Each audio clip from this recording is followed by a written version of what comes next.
तारतम्य अवतीर्णं निखिलमानवकुलं द्रुत सहज समाश्री आनन्दघनमूर्तिं प्रेम विगलितचित्तं नमामि अनुकूलचन्द्रं नमामि अनुकूलचन्द्रं नमामि अनुकूलचन्द्रं।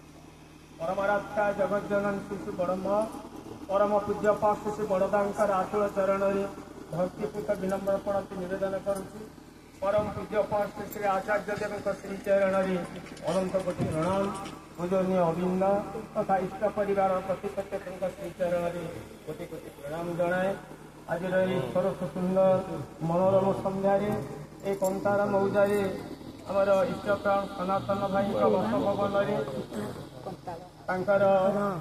अग्रज आशुतोष भाई पुत्र जन्मदिन उपलक्षे आयोजित विशेष सत्संगर वरिण्य परिचालक महोदय सम्मान्य गोपाल दास उपस्थित पूज्य ऋतिक देवता मंडली कर्मी भाई गुरु भाई भक्तिमती मातृमंडली चौध सज्जन मंडली छोट छोट पिलाने समस्त अंतर सप्रीति जय गुरु निवेदन करुचे। सुंदर भाव विनती प्रार्थना भगवान कोरस कीर्तन अनुष्ठित होठार एक दिव्य भावमय परिवेश सृष्टि होती। जो मैंने अंशग्रहण कर समस्त शारीरिक कल्याण पाए परम पिता श्रीपद पंकज प्रार्थना करे। एवं प्रथमे मुझे आशुतोष भाई सुपुत्र अभिरूप परम पिता अजस्र करुणा धरी पड़ू से सताई हूँ अमिताई हूँ दृष्टिपुत निरामय दीर्घ जीवन नहीं से संसार को उपभोग करंतु या ही परम पिता श्रीपद पंकज मोर बार बार प्रार्थना जनाए। तत्सहित सनातन भाई आशुतोष भाई परिवार परिजन समस्त दृष्टिपुत निरामय दीर्घ जीवन कामना करने सहित सत्संग योगदान कर प्रत्येक माँ भाई समस्त शारीरिक कल्याण कामना कर।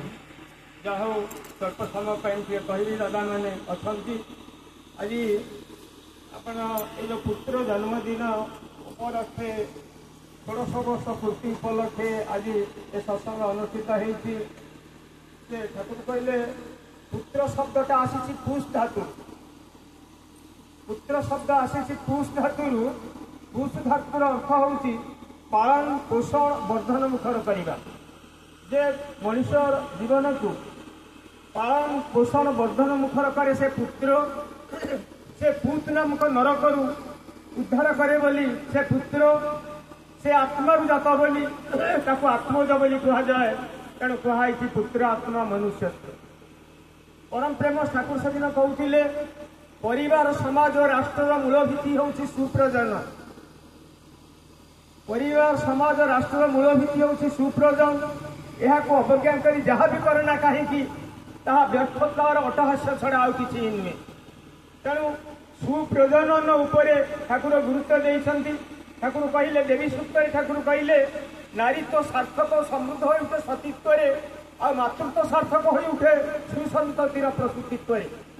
तेणु यही ठाकुर कहते राष्ट्र पूजार ऐक्य जाणी था सुजनन सुसंतान जो ऐश्वर्य देशवासी सब आपद ठारू पाती त्राण ताले सुसंतान सुप्रजनन कौन सुप्रजनन अर्थ हूँ उन्नत जैविक संस्कृति और शुभ संस्कार संपन्न संतान जन्मदान। तेणु बर्तमान जो सुसंतान मनीष आज समग्र विश्व ये देव संतान पितामाता गर्भरे आसुना सुसंतान ठाकुर कहते संतान जन्मदान मार इच्छाधीन। माँ इच्छा कले कोल सुसंतान दे पार माँ इच्छा कले कोल संतान परिवर्ते शैतान को जन्म दे पार। तेणु ये सुसंतान माँ कोल आसव केमती से संपर्क में विशेष आलोचना करने चाहूनी स्वल्पटिका संशोधन देवी ये ठाकुर कहले इष्ट निशाए छुटिले पुरुष प्रज्ञा अनुपमा स्वामी निशाए छुटिले नारी श्रेष्ठ छेलरे माँ। ठाकुर गोटे बाणी कहते ए पापुली रे लोम उठा बरं संभव हो पारे स्त्री स्वामी भक्ति बिना सुसंतान लाभ करने सुदूर पराहत। स्वामी को देवता ज्ञान करे जो नारी देवोपम सुसंतान जन्मे ताहारी। तेणु सुसंतान अत्यंत गुरुत्वपूर्ण एवं यहीटा जे माँ चाहिए से संतान जन्म दे पार संतान तो जन्म हो खाली सूचना देवी जे आजिकल बाप माँ मैंने जो प्रजनन तत्व यूजेनिक प्रिंसिपल संपर्क में जानती ना ଆପଣ ଜାଣିଛନ୍ତି କୃଷ୍ଣ ଦ୍ୱୈପାୟନ ବ୍ୟାସଙ୍କ ଔରସରୁ ଅମ୍ବିକାଙ୍କ ଗର୍ଭରୁ ଧୃତରାଷ୍ଟ୍ର ଜନ୍ମ ହେଲେ। ଧୃତରାଷ୍ଟ୍ର ଅନ୍ଧ ହେଲେ ମାଙ୍କ ଦୋଷରୁ। ବିଶ୍ରବା ଋଷିଙ୍କ ଔରସରୁ ନିକଷ ରାକ୍ଷସୀର ଗର୍ଭରୁ ଦୁଷ୍ଟ ଦୁରାଚାରୀ ରାବଣ ଜନ୍ମ ହେଲା। ପୁଣି ତାଙ୍କରି ଗର୍ଭରୁ ଦେବ ସନ୍ତାନ ବିଭୀଷଣ ଜନ୍ମ ହେଲା। ଏବଂ ହିରଣ୍ୟକଶିପୁ ଯୋଉ ଅସୁର ରାଜା ଔରସରୁ ଅୟାଧୁଙ୍କ ଗର୍ଭରୁ ଭକ୍ତ ପ୍ରହ୍ଲାଦ ଜନ୍ମ ହେଲେ। ତେଣୁ ଏଇଟା ଏଠି ମାଙ୍କ ଯୋଗୁ ଆମର ଗୋଟେ କଥା ରହିଛି ମାତୃଦୋଷରେ ରାବଣ ରାଜା। ତେଣୁ ଇଏ ସବୁ ମାଙ୍କ ଯୋଗୁ ହଉଛି। ତେଣୁ ସୁସନ୍ତାନ ଭୂତାଣୁ ତ ଜନ୍ମ ହେଇ ସାରିଛି। ତେଣୁ ଠାକୁର କହୁଛନ୍ତି ଯେ ସନ୍ତାନ ଯେ ମାନେ ଯେଭଳି ଭାବରେ ଯେଉଁ ଭାବରେ ସ୍ୱାମୀ ସ୍ତ୍ରୀ କରିବ ଉଦ୍ଦୀପିତ ସେଇ ରକମ ପୁତ୍ର ପାଇବ ସେପରି ସନ୍ନିହିତ। ଆମର ସନ୍ତାନ ଜନ୍ମ ହେଇସାରିଛି। ମୁଁ ସେ ସମ୍ପର୍କରେ ବର୍ତ୍ତମାନ ଠାକୁର କହିଲେ এই সন্তান চর্যা পাই তিনোটি কথা দরকার, তিনোটি শিক্ষানীতি ସେ ଦେଲେ। ଗୋଟିଏ ହଉଛି ମାତୃଗର୍ଭସ୍ଥ ଶିକ୍ଷା, ଗୋଟେ ହଉଛି ପାରିବାରିକ ଶିକ୍ଷା, ଗୋଟେ ହଉଛି ଆନୁଷ୍ଠାନିକ ଶିକ୍ଷା। ମାତୃଗର୍ଭସ୍ଥ ଶିକ୍ଷା ପୂର୍ଣ୍ଣାଙ୍ଗ ହେଇ ସରିଛି, ସେ ବିଷୟରେ ଆଲୋଚନା ଅନାବଶ୍ୟକ। ପାରିବାରିକ ଶିକ୍ଷା ମଧ୍ୟ ଶେଷ ଉପରେ ଉପରେ ଠାକୁର କହୁଛନ୍ତି ଗୃହ ପରି ଶିକ୍ଷାଳୟ ନାହିଁ କି ପିତାମାତାଙ୍କ ପରି ଶିକ୍ଷକ ନାହାନ୍ତି। ବିଦ୍ୟାଳୟ ପୁଅ ଝିଅ ଯେତେ ବି ବିଦ୍ୟା ଶିଖନ୍ତୁ ନା ଗୃହର ଶିକ୍ଷା ସୃଷ୍ଟି ନହେଲେ ଶିଷ୍ଟ ସ୍ୱଭାବ ହୁଏ ନା। ମାନେ ପିଲାର ଶିକ୍ଷା ଆରମ୍ଭ ହୁଏ ତାର ପରିବାରରୁ, ଗୃହରୁ। Charity begins at home. ଚରିତ୍ର ଘରୁ ଆରମ୍ଭ ହୁଏ। ଥିଲେ ଥାଉ ପଛେ ଗୁଣ ହଜାର, ଚରିତ୍ର ନଥିଲେ ସବୁ ଅସାର। ତେଣୁ ଏହି ସମୟରେ ପରିବାର ପରିବେଶରୁ ଯେତେବେଳେ ପିଲାର ଶିକ୍ଷା ଆରମ୍ଭ ହୁଏ ସେତେବେଳେ ତାର ପରିବାର ପରିଜନ ପିତାମାତା ସମସ୍ତେ ଚଳନ ଚରିତ୍ର ଆଚରଣ ମାର୍ଜିତ ହେବା ଦରକାର, ନିୟନ୍ତ୍ରିତ ହେବା ଦରକାର। ଚାଲିଚଳନ ଆଚରଣ ମାନେ ସେ ସଂଯତ ହେଇକି ଯେତେ ହବ, କାରଣ ତାଙ୍କର କଥାବାର୍ତ୍ତା ଚାଲିଚଳନ ପିଲା ଉପରେ ପ୍ରଭାବ ପକାଏ। ସେ ଯାହା ହଉ ସେ କଥା ଅତିକ୍ରାନ୍ତ ହେଇଛି। ବର୍ତ୍ତମାନ ଆମର ଯୋଉ ପୁତ୍ର ଆଜି ଯୋଉ ସନ୍ତାନ ଆଜି ଗର୍ଭ ପରିବାରକୁ ଆସିଛି, ଏ ସନା ଭାଇ ଇଷ୍ଟପ୍ରାଣ ସନାତନ ଭାଇଙ୍କ ଘର, ଇଷ୍ଟପ୍ରାଣ ଆଶୁତୋଷ ଭାଇଙ୍କ ଘର। ନିଶ୍ଚିତ ଭାବରେ ଯୋଉ ସନ୍ତାନ ଆଜି ମାଙ୍କ କୋଳରେ ଆସିଛନ୍ତି ସେ ଆଜି 16 ବର୍ଷରେ ପଦାର୍ପଣ କରିଛନ୍ତି। ନିଶ୍ଚିତ ଭାବରେ ସେ ସୁସନ୍ତାନ, ଏଥିରେ କୌଣସି ଦ୍ୱିଧା କରିବାର ନାହିଁ। ଏ ପରିବାର ପରିବେଶ ଚିନ୍ତା କଲେ ଆପଣମାନେ ନିର୍ବିଘ୍ନରେ କହିଦେବେ, ନିର୍ବିଚାରରେ କହିଦେବେ ଯେ ନିଶ୍ଚିତ ଭାବରେ ସେ ସୁସନ୍ତାନ ଆସିଛି। ତେଣୁ ଠାକୁର ସେ କହୁଛନ୍ତି ଯେ ଗୋଟେ ପିଲା ଯେ ପିତାମାତା ହଉଛନ୍ତି ପ୍ରକୃତରେ ମଣିଷର ଉତ୍ସ, ଜୀବନର ଉତ୍ସ ହଉଛନ୍ତି ପିତାମାତା। ପିତାମାତାଙ୍କ ଯୋଗୁଁ ହିଁ ଆମେ ସୃଷ୍ଟି ହଉ। ଠାକୁର କହିଲେ ପିତା ଯେ ତୋର ଆଣିଲା ଭାଇ ଅସ୍ତିତ୍ୱର ଜୀବନ ଧାରା, ମାଟି ତୋର ମୂର୍ତ୍ତିଟି ଦେଲା ସତ୍ତା ହେଲା ଜୀବନ ଗେରା। ତେଣୁ ପିତାମାତାଙ୍କ ମାନେ ଇଏରୁ ଆମେ ପିତାମାତାଙ୍କର ଆଶୀର୍ବାଦରୁ ସନ୍ତାନ ଜନ୍ମ ହୁଏ, ଆମେ ସବୁ ଜନ୍ମ ନେଇଛୁ। ତେଣୁ ପିତାମାତା ହଉଛନ୍ତି ଆମର ପୂଜ୍ୟ, ପିତାମାତା ହଉଛନ୍ତି ଆମର ନମସ୍ୟ। ଠାକୁର କହିଲେ ଧରଣୀ ଉପରେ ତୁମେ ଯେତିକି ଚାହିଁବ ପିତାମାତା ଭିନ୍ନ ଆଉ କିଛି ନ ଦେଖିବ। ପିତାମାତା ସର୍ବମୟ ଦେଖ ଆଖି ଫେଇ, ତାହାଙ୍କୁ ପୂଜରେ ଯିବ ହୃଦ ଖୋଲି ଦେଇ। ତେଣୁ ପିତାମାତାଙ୍କ ପୂଜା କରିବ, ପିତାମାତାଙ୍କର ଆରାଧନା କରିବ। ତେଣୁ ଠାକୁର କହିଲେ ପିତାମାତାଟି ଭକ୍ତି ଜାଣିଥା ପ୍ରଥମ ଶ୍ରେଷ୍ଠ ଭାବ, ତାହାରି ଉପରେ ବଜେଇ ଉଠେ ଜୀବନର ସ୍ୱଭାବ। ତେଣୁ ଆଜି ପିତାମାତାଙ୍କ ସେଇ ଉପନିଷଦରେ କୁହାଯାଇଛି ମାତୃଦେବ ଭବ, ପିତୃଦେବ ଭବ, ଗୁରୁ ବା ମାନେ ଆଚାର୍ଯ୍ୟ, ମାନେ 3 ଜଣ ପିତା ମାତା ଆଉ ଆଚାର୍ଯ୍ୟ ବା ଗୁରୁ, ଆଙ୍କୁ ବାଦ ଦେଇକିରି ଏ ସଂସାର କେବେ ବଡ ହେଇନାହିଁ ନା ହବ ନାହିଁ। ମନେ ରଖିବେ ପିତାମାତା ଯିଏ ମଣିଷ ମାନେ ସ୍ରଷ୍ଟା କରିଛନ୍ତି, ସେ କେତେ କଷ୍ଟ ସ୍ୱୀକାର କରିଛନ୍ତି, କେତେ ଦିଅଁ ଦେବତା ପୂଜା କରି ତାଙ୍କ କୋଳରେ ଆଜି ଗୋଟେ ସନ୍ତାନ, ଏକମାତ୍ର ସନ୍ତାନ ଆସିଛି।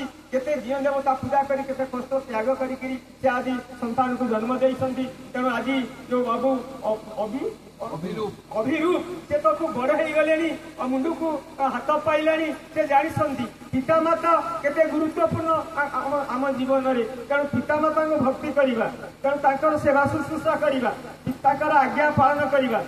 ବାଲ୍ମୀକି ରାମାୟଣରେ କୁହାଯାଇଛି ପିତାମାତାଙ୍କର ସେବା ଏବଂ କରିବା, ତାଙ୍କର ଆଜ୍ଞା ପାଳନ କରିବା ଠାରୁ ଏ ସଂସାରରେ ଦ୍ୱିତୀୟ କୌଣସି ଧର୍ମ ନାହିଁ, ମହତ୍ତର ଧର୍ମ ଏ ସଂସାରରେ କିଛି ନାହିଁ।